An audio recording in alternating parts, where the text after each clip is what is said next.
13 days after a blizzard buried communities in the San Bernardino Mountains, residents say the response has been abysmal, and they say it's costing lives. They're most concerned about the elderly people. Neighbors are trying to help them. Some of these people are like 90 years old.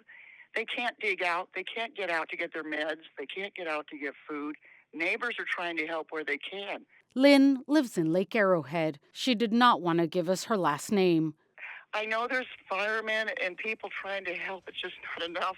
She says people in some areas have it worse, like in Crestline, where the grocery store collapsed, and in other remote areas where food distributions are miles away.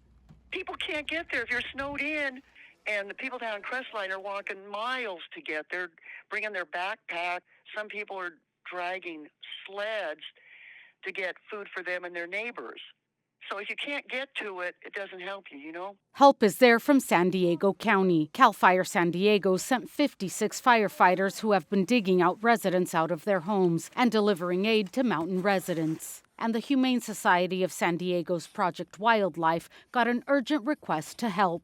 We are leaving from Project Wildlife, heading up to the San Bernardino Mountains to help one of our colleagues that are snowed in. They're unable to get food and supplies to their animals. So we're heading to the Wild Haven Ranch. They have bears, coyotes, bobcats, foxes, deer, hopefully provide them support for the next few days. We're kind of on standby to help evacuate animals if needed in the next couple of days. Lynn says she's grateful for any help coming from outside areas, but a lot more help is needed now. She thinks it's to the point that maybe federal help is needed to come save them because they feel abandoned by local, county, and state officials. There's going to be casualties. That's all I can say. There are going to be, if there aren't already. I think we're just seeing the tip of the iceberg. That's what I think.